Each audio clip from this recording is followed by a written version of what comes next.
रायबरेली वो सियासी किला जहां दशकों तक गांधी परिवार का झंडा सबसे मजबूत माना जाता रहा, लेकिन अब 2027 विधानसभा चुनाव से पहले बीजेपी इसी गढ़ में नया राजनीतिक प्रयोग करती हुई दिखाई दे रही है। ऐसा प्रयोग जिसमें पार्टी अपने पुराने नेताओं से ज्यादा भरोसा उन चेहरों पर जता रही है जो कभी कांग्रेस और समाजवादी पार्टी के मजबूत सिपा सलाहकार हुआ करते थे।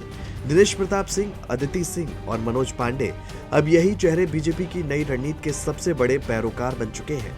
जानकारों का कहना है कि बीजेपी 2027 चुनाव से पहले एक ऐसी रणनीति पर काम कर रही है जिसने विपक्षी खेमे में हलचल बढ़ा दी है। जानेंगे इस वीडियो में। जानकारों की माने तो पश्चिम बंगाल में शुभेंदु अधिकारी को ममता बनर्जी से तोड़कर बीजेपी ने जिस तरह बड़ा सियासी खेल खेला था, अब वैसा ही मॉडल रायबरेली में अपनाने की कोशिश होती हुई नजर आ रही है। बीजेपी समझ चुकी है कि गांधी परिवार के गढ़ को सिर्फ बाहरी ताकत से नहीं बल्कि अंदरूनी राजनीतिक नेटवर्क से ही कमजोर किया जा सकता है, और यही वजह है कि पार्टी लगातार उन नेताओं को अपने साथ जोड़ रही है जो कभी गांधी परिवार की राजनीति का हिस्सा रहे हैं। योगी सरकार में मंत्री दिनेश प्रताप सिंह इसका सबसे बड़ा उदाहरण माने जाते हैं। कभी सोनिया गांधी के करीबी रहे दिनेश अब राहुल गांधी के सबसे मुखर विरोधी में गिने जाते हैं। 2019 में सोनिया गांधी और 2024 में राहुल गांधी के खिलाफ चुनाव लड़कर बीजेपी ने उन्हें रायबरेली में बड़ा चेहरा बनाने की कोशिश की। हालांकि जीत नहीं मिली, लेकिन बीजेपी ने उनका राजनीतिक कद लगातार बढ़ाया। अब इसी रणनीति में नया नाम जुड़ गया है मनोज पांडे का।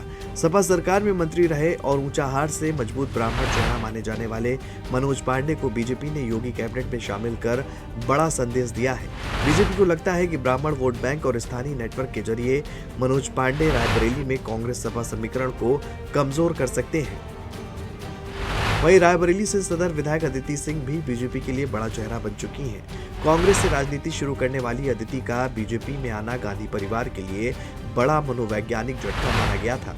उनके पिता अखिलेश सिंह का स्थानीय राजनीति में मजबूत प्रभाव रहा है और बीजेपी उसी विरासत का फायदा उठाना चाहती है।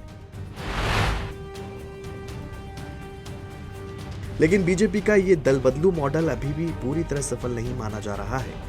2024 लोकसभा चुनाव में राहुल गांधी ने रायबरेली से बड़ी जीत दर्ज की। दिलचस्प बात यह रही कि जिन विधानसभा क्षेत्रों में बीजेपी ने अपने बड़े दल बदलू चेहरों पर भरोसा किया था, वहां भी कांग्रेस को बढ़त मिली। यानी स्थानीय प्रभाव होने के बावजूद ये नेता राहुल गांधी की लोकप्रियता को पूरी तरह चुनौती नहीं दे सके। राजनीतिक जानकार मानते हैं कि बीजेपी की सबसे बड़ी चुनौती सिर्फ कांग्रेस नहीं बल्कि अपने ही नेताओं की आपसी अदावत भी है।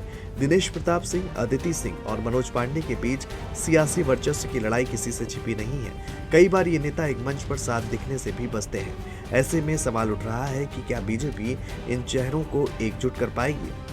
दरअसल 2027 विधानसभा चुनाव से पहले बीजेपी रायबरेली में ठाकुर, ब्राह्मण और दलित समीकरण साधने की कोशिश कर रही है। दिनेश प्रताप सिंह ठाकुर राजनीति का चेहरा है, मनोज पांडे ब्राह्मण समीकरण संभाल रहे हैं, तो रामलाल अकेला जैसे नेता दलित वोट बैंक में पैठ बनाने में जुटे हुए हैं।